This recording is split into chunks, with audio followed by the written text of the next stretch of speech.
أهلا بيكم يا شباب. أنا مستر ريمون حنا، والنهاردة مع بعض يا شباب هنحل الامتحان العاشر اللي موجود في كتاب المعاصر المراجعة النهائية صفحة 44. تعالوا نبتدي مع بعض. دلوقتي يا شباب هنسمع قطعة بالإنجليزي، اسمعوها كويس وترجموها في دماغكم كويس قوي عشان نبتدي نحل عليها الأسئلة. يلا نسمع مع بعض. I like animals. I like animals. My favorite animal is the bear. My favorite animal is the bear. Bears eat fish. Bears eat fish. They use paws and claws to catch fish. They use paws and claws to catch fish. My sister doesn't like bears. My sister doesn't like bears. She thinks they are scary. She thinks they are scary. تعالوا بقى نترجم. I like animals يعني أنا بحب الحيوانات. My favorite animal يعني حيواني المفضل is the bear بيكون الدب. Bears الدببة eat fish بتاكل السمك. They use هم بيستخدموا paws يعني القدم بتاعتهم أو الكفة بتاعتهم كف الإيد بتاعهم أو القدم بتاعهم and claws يعني المخالب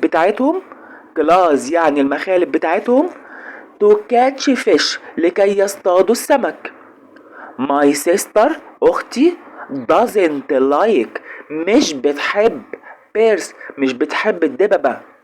She thinks هي بتعتقد they are scary هم بيكونوا مخيفين. تعالوا بقى نبتدي نحل الأسئلة. تعالوا بقى نبتدي بالجملة نمبر 1. My favorite animal حيواني المفضل is بيكون the lion يعني الأسد، ولا cat القطة، ولا bear الدب، ولا dog الكلب. طبعا أنا سمعت من القطعة إن حيواني المفضل كان the bear الدب، يبقى my favorite animal is the bear. نيجي للجملة نمبر 2. bears يعني الدببة eat بتأكل fruit الفاكهة، ولا grass العشب أو النجيلة بتاعت الأرض، أو fish السمك، ولا vegetables الخضار. طبعا الدببة بتأكل الفيش. bears eat fish. نيجي للجملة نمبر 3. they use هم بيستخدموا paws يعني القدم بتاعتهم أو الكف بتاعهم باز يعني القدم أو الكف بتاعهم and to catch fish لكي يصطادوا السمك. يا ترى بيستخدموا ايه تاني معاها؟ بيستخدموا legs الرجلين بتاعتهم، ولا claws يعني المخالب بتاعتهم، arms يعني الأذرع بتاعت الإنسان، hands يعني الإيدين بتاعت الإنسان. يبقى هما بيستخدموا ايه؟ paws and claws. يبقى اختار claws. paws and claws بيستخدموا الباز بتاعهم والكلاس بتاعهم to catch fish عشان يصطادوا بيهم السمك. نيجي للجملة نمبر 4. my sister أختي thinks بتعتقد يعني بتعتقد. bears الدببة بتعتقد ان الدببة بيكونوا ايه؟ هي اختي بتعتقد ان الدببة بيكونوا ايه؟ beautiful يعني جميلة، ولا good يعني جيدة او كويسة، useful مفيدة، ولا scary مخيفة. طبعا من القطعة احنا عرفنا ان اختي بتعتقد ان الدببة مخيفة scary. my sister thinks bear are scary. اختي بتعتقد ان الدببة مخيفة. يلا يا شباب بقى نحل السؤال التاني، سؤال الاختيارات. بيقول لي helps us helps us يعني بيساعدنا. helps us بيساعدنا. connect ان احنا نوصل. the pipes المواسير. to get لكي نحصل على الووتر. هو مين اللي بيساعدنا ان احنا نوصل المواسير عشان نحصل على الماء؟ يا ترى الجايد المرشد السياحي، ولا بلمبر السباك، ولا الكتريشن الكهربائي، ولا فيت الدكتور البيطري؟ طبعا هو البلمبر السباك. بلمبر هيلب اس السباك بيساعدنا. كونكت ذا بايبس نوصل المواسير. تو جيت ووتر لكي نحصل على الميه. يبقى الاجابه ايه؟ بلمبر السباك. نيجي للجمله نمبر 2. ذا فينيك فوكس ثعلب الفينيك هاز لديه ثك يعني سميك. هو ايه اللي عند ثعلب الفينيك بيكون سميك؟ انه helps بيساعد. ذا فينيك فوكس بيساعد ثعلب الفينيك. stay ان يبقى. stay يعني يبقى. warm متدفي. warm يعني متدفي. stay warm يعني يبقى متدفي. هو ايه اللي عند ثعلب الفينيك بيكون سميك؟ بيكون thick يعني سميك وبيخليه متدفي. يا ترى بيك يعني المنقار بتاعه، ولا فيزر الريش بتاعه، ولا الفير الوبر او الفرو بتاعه، ولا الوينج يعني الاجنحة بتاعته؟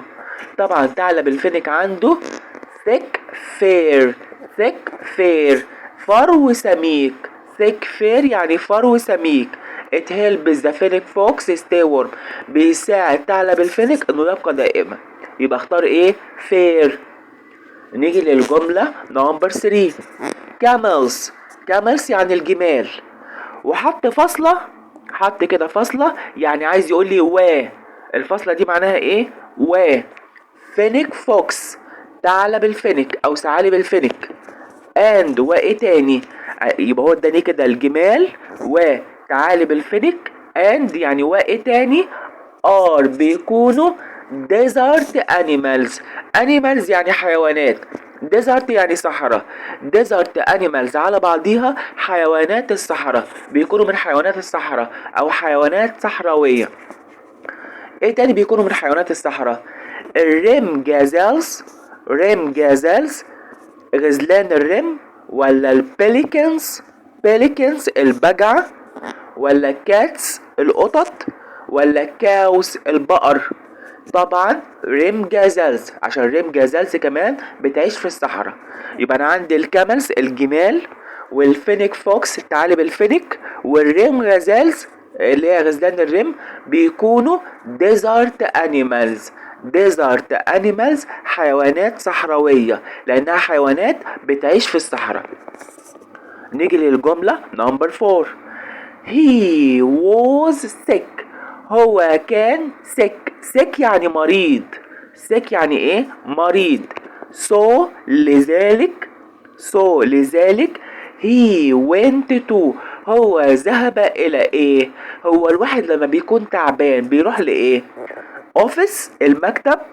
office يعني المكتب، ولا school المدرسة، ولا hospital المستشفى، ولا سوبر ماركت يعني السوبر ماركت؟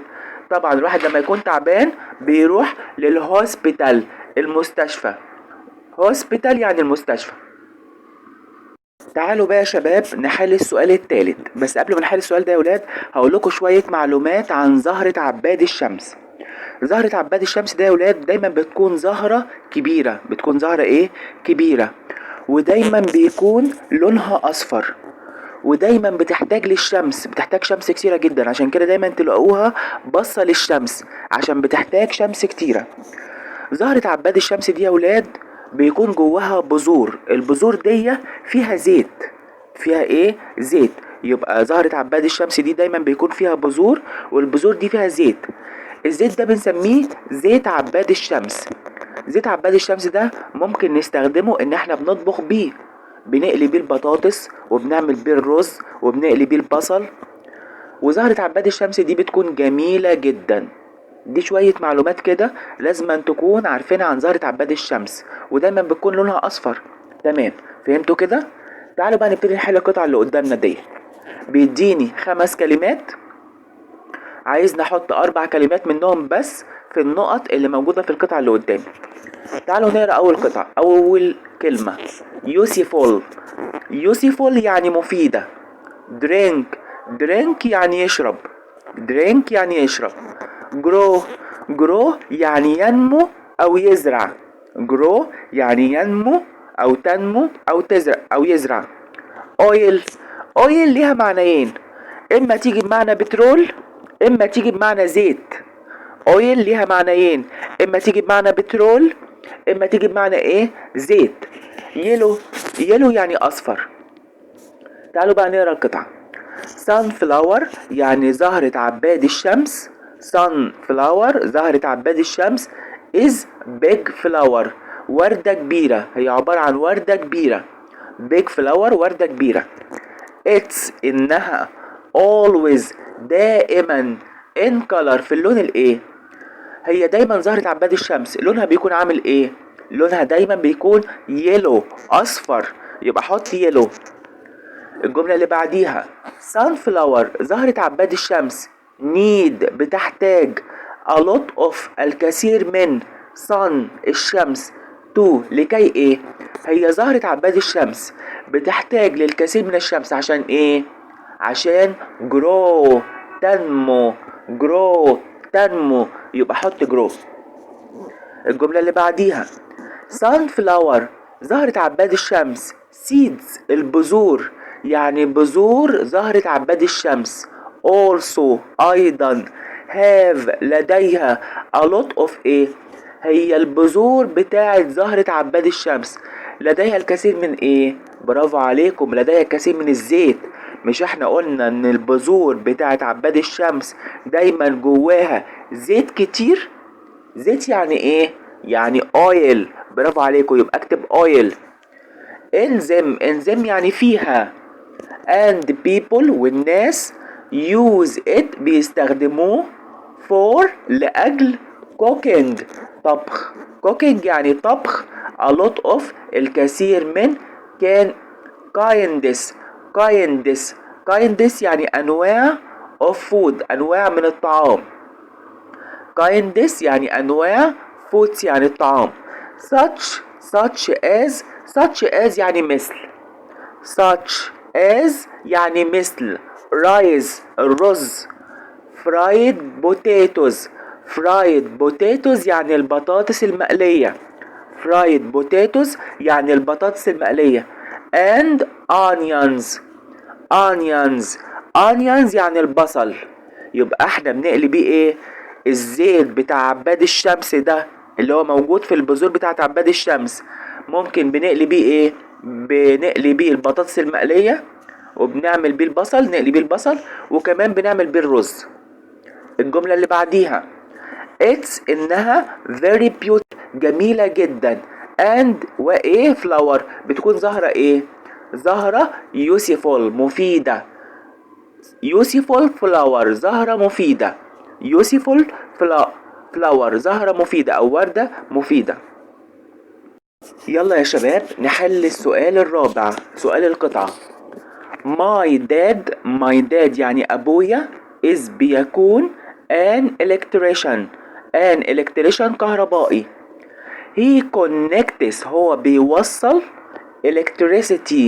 electricity الكهرباء to houses يعني بالمنازل، يعني في المنازل أو بالمنازل. he helps people هو بيساعد الناس use استخدام lights يعني الأنوار، وحط فاصلة يعني وحاجة تانية. watch TV التلفزيون. watch TV يعني مشاهدة التلفزيون. and use computers يعني استخدام الكمبيوترز. يبقى هو كده بيساعد الناس ايه؟ بيساعد الناس ان هم يستخدموا الانوار lights ومشاهدة التلفزيون واستخدام الكمبيوترز. electricity الكهرباء. electricity يعني الكهرباء is important مهمة جدا important مهمة but ولكن it إنها كان تقدر harm us. harm us يعني تضرنا أو تأذينا. harm us يعني تضرنا أو تؤذينا. to يعني أيضا زي كلمة also كده، يعني to عاملة زي كلمة also، الاتنين بمعنى أيضا. يبقى harm us يعني إيه؟ تضرنا أو تأذينا. الكهرباء ممكن تضرنا وممكن تأذينا. my dad أبويا بيعرف how to work كيف أن يعمل safely بأمان. safely يعني بأمان with electricity مع الكهرباء. هو بيعرف كيف يتعامل بأمان مع الكهرباء. he uses هو بيستخدم scare driver يعني المفك. scare driver يعني المفك. he uses scare driver هو بيستخدم المفك. and never يعني أبدا touch يلمس electrical things الأشياء الكهربائية. electrical things الأشياء الكهربائية with يعني مع أو with hands يعني ايدين مبلولة. يبقى هو أبدا ما بيلمس أي حاجة كهربائية وإيديه مبلولة. he never هو أبدا but يحط anything أي حاجة in في socket يعني الكوبس. هو ما بيحطش أي حاجة في الكوبس.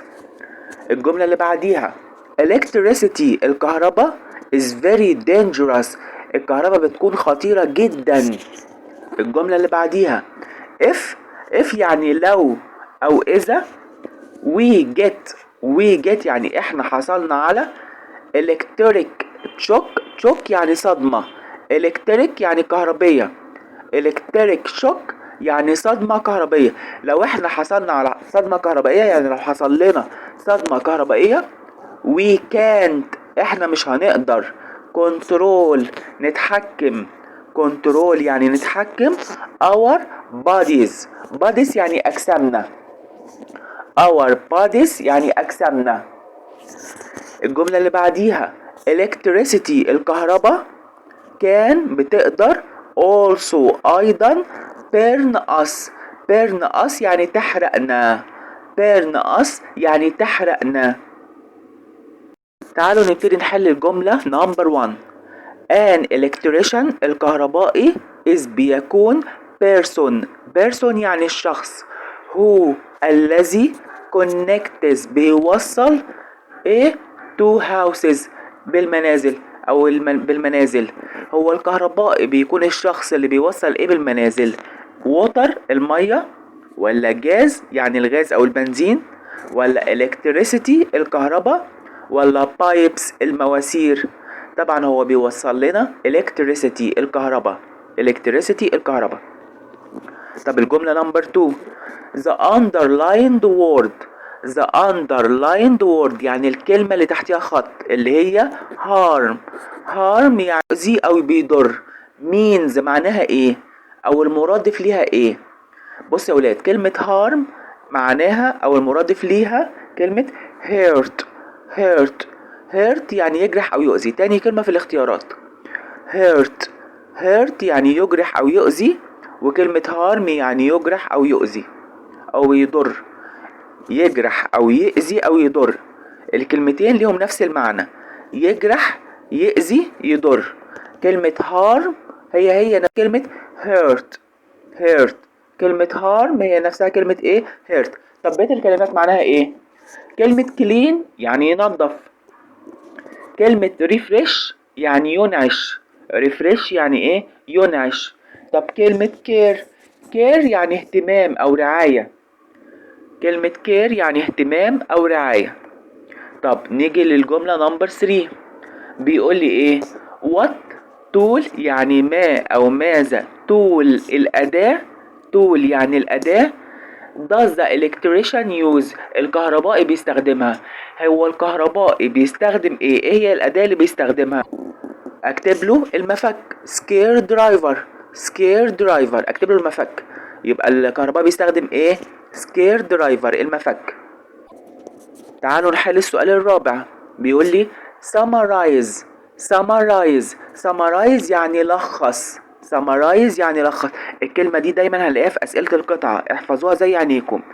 summarize يعني لخص. the second paragraph يعني الباراجراف التاني. second يعني التاني. the second paragraph يعني الباراجراف التاني. in one sentence في جملة واحدة. one sentence يعني جملة واحدة. لخص لي الباراجراف التاني في جملة واحدة. دايما يا ولاد لما بيقول لي لخص في جملة واحدة دايما اختار له جملة من القطعة. طبعا انا هختار له الباراجراف التاني بيتكلم عن ايه؟ ان ابويا بيعرف كيف يستخدم او كيف يتعامل بامان مع الكهرباء. هلاقيها اول جملة في الباراجراف التاني. اكتب له كده My dad knows how to work safely with electricity. هي مكتوبة كده في الباراجراف التاني اول جملة. My dad knows how to work safely with electricity. أبويا بيعرف كيف يتعامل بأمان مع الكهرباء. تعالوا بقى يا شباب نحل السؤال الخامس. السؤال تصحيح الخطأ. بيديني جملة، الجملة دي بيديني كلمة جوه القوسين، بيقول ان الكلمة اللي جوه القوسين دي كلمة غلط. عايزك انت تكتب لي الكلمة الصح. عايزك انت تكتب لي ايه الكلمة الصح. هقول لكم كده ملاحظات عشان نحل السؤال ده ببساطة او بسهولة. اول ملاحظة ايه؟ لو لقيتوا الكلمة اللي جوه القوسين، لو لقيتوا الكلمة اللي جوه القوسين كلمة ار اكتبوا از. لو لقيتوا الكلمة اللي جوه القوسين كلمة ار اكتبوا ايه؟ از.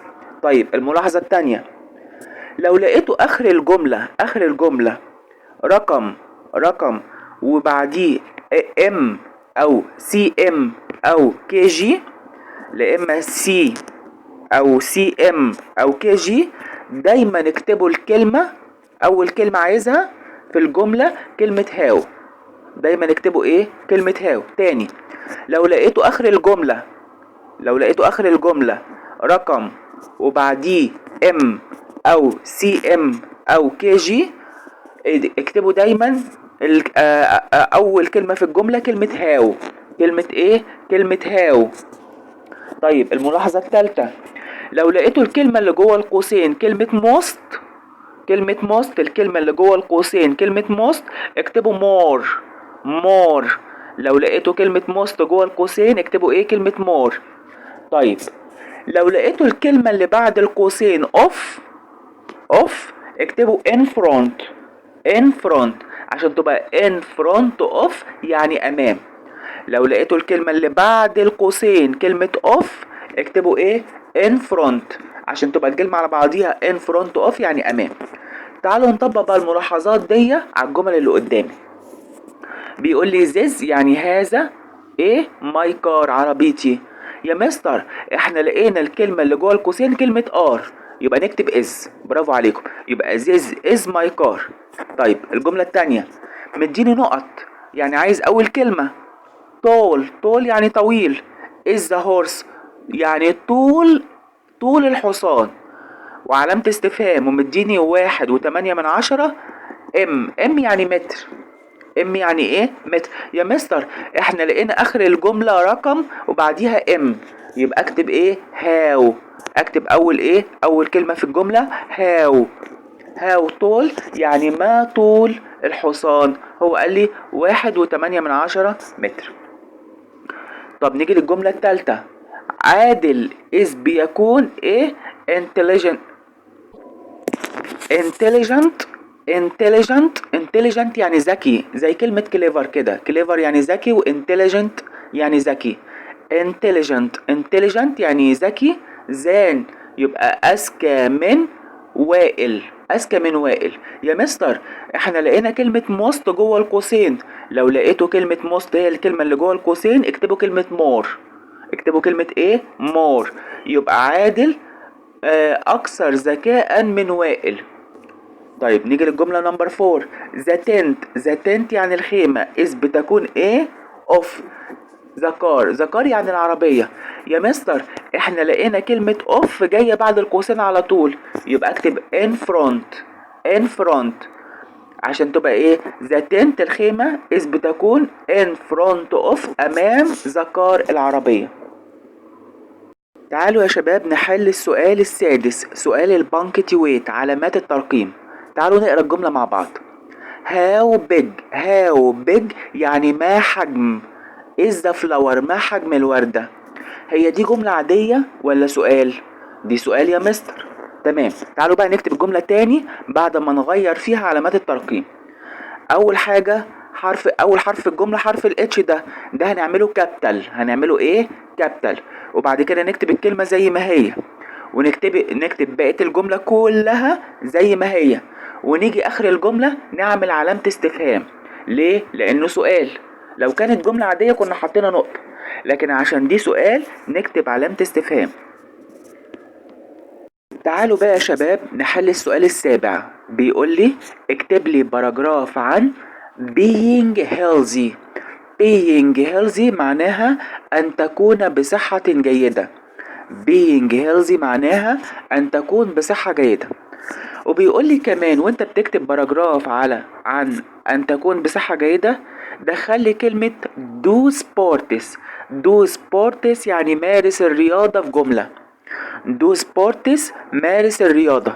ودخل كمان كلمة fruit and vegetables في جملة، يعني الفاكهة والخضار في جملة. تمام كده؟ تمام كده. تعالوا بقى نتعلم ازاي نكتب باراجراف عن ان تكون بصحة جيدة. تخيلوا نفسكم يا ولاد واحد واقف قدامك وانت بتنصحه ازاي يكون بصحة جيدة. يبقى هتقول له ايه؟ هتقول له كده بالعربي عشان تكون بصحة جيدة انت لازم تمارس الرياضة، وانت كمان لازم تاكل الفاكهة والخضار، وانت كمان لازم تشرب من المية، يعني مية كتيرة، وانت مش لازم تاكل الكتير من الحلويات يعني. تمام؟ تعالوا بقى نكتب الجمل ديت بالانجليزي. نكتبها ازاي؟ واحد واقف قدامك وانت عايز تقوله عشان تبقى بصحة جيدة، هتقولها له ازاي؟ to be healthy. to be healthy لكي تكون بصحة جيدة انت لازم تمارس الرياضة. يعني ايه؟ انت لازم you should يعني انت لازم تمارس الرياضة. يعني ايه؟ اكتب له do sports. do sports يعني تمارس الرياضة. you should do sports انت لازم تمارس الرياضة، واحط له نقطة. طب عايز اقول كمان انت لازم تاكل الفاكهة والخضار، اكتبها له ازاي؟ انت لازم you should يعني انت لازم تاكل، يعني eat فاكهة وخضار fruit and vegetables. تمام. طب عايز اقول له انت لازم تشرب مية كتير. انت لازم يعني ايه؟ you should تشرب drink مية كتير plenty of water يعني مية كتير. يعني مية كتير. طيب لازم اقول له كمان انت مش لازم تاكل حلويات كتير. اكتبها له ازاي؟ انت مش لازم يعني ايه؟ يبقى you should not انت مش لازم تاكل يعني ايه؟ eat حلويات كتير a lot of candy.